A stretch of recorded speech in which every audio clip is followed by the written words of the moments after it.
Good morning, boys. Let's jump immediately on the chart and let's talk about the economic calendar because we are ahead of a very interesting week. I'm gonna spoiler immediately. We have NFP and earnings on Wednesday, and Friday we have CPI. So two very volatile days, which are gonna be probably, you know, the catalyst for what we are going to do this week and what we are going to plan right now. So as you can see, Monday, not big deal. So probably less risk on this day. Tuesday, again, another day which I don't want to get involved with so much sides, and only if I see a really, really good setup. So these 2 days are going to be probably the less interesting ones, and I'm gonna reduce my risk for these two, and I'm only gonna trade if I see something really, really good.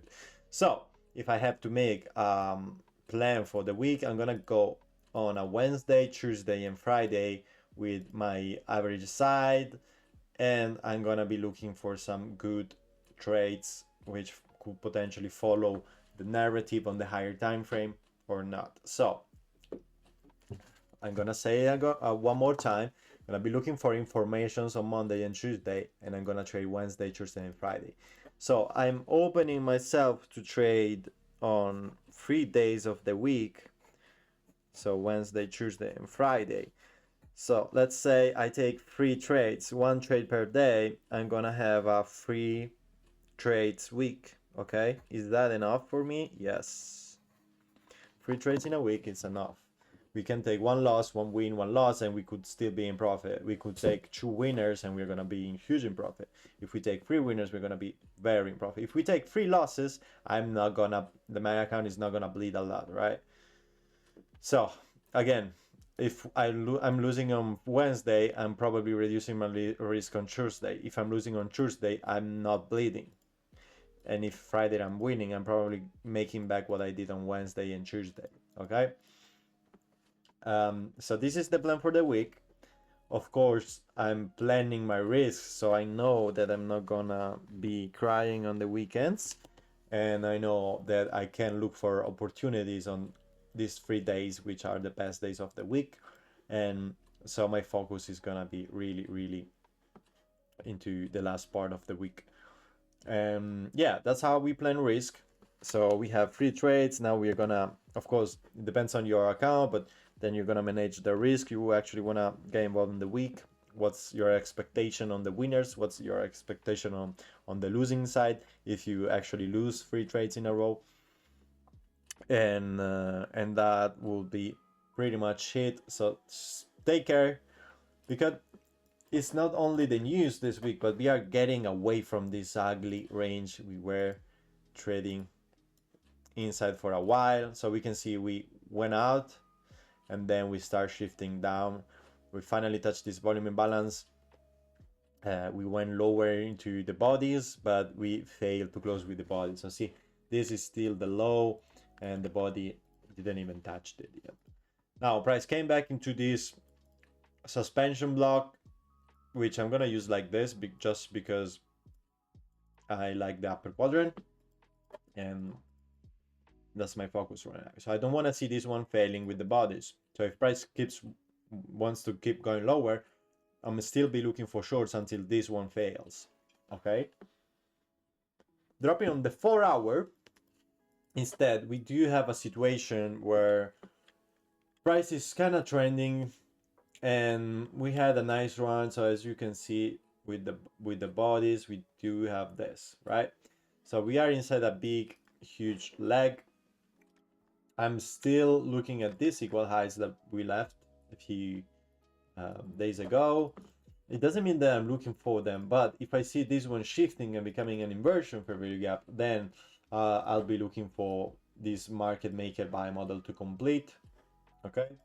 If that doesn't happen, I'm still looking for shorts in some kind of way in this scenario here, or it could just be price, chopping around, maybe making another sweep and continuing lower, or it might just be, from here. Okay, doesn't really matter. We're just waiting for the first 2 days to build a narrative, which could be today a range bound trading day, then Tuesday making a low, Wednesday pushing up, and then destroying all the rest of the week to the downside. Or it could be the opposite. So again, Monday, Tuesday, Wednesday, and Tuesday and Friday doing something like this. So lots of possibilities. This is just one of the scenarios we can make. Then it's all about waiting for price to do its thing. So if we use the volume profile, we can see how a lot of trade happens to be around this area, which, you know, the pog comes in play there. And we do have a lot of volume here, just above these equal highs. That's, you know, random. So yeah, that's pretty much it for the outlook. Again, I'm not gonna give you a bias today because, again, I said I still need these 2 days to go past to then find a proper outlook. But I'm saying, and I'm gonna repeat it again, I'm bearish till this CB fails, because this is the one that broke the leg to the downside, and now I want to see if price can keep going lower. We do have a short-term bullishness as the daily closed bullish on this candle, but I don't know how much that can last. So I'm gonna be still looking for possible shorts around these areas. And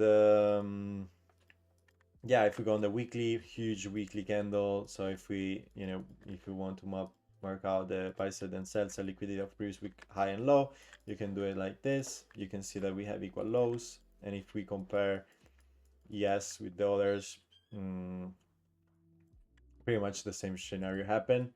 But on Dow, we make all-time high. Dow is really strong. So yeah, that's pretty much it for the outlook this week. So we're gonna keep updating this on the next few days. So, you know, leave a like, subscribe, and see you in the next video. Have a good day.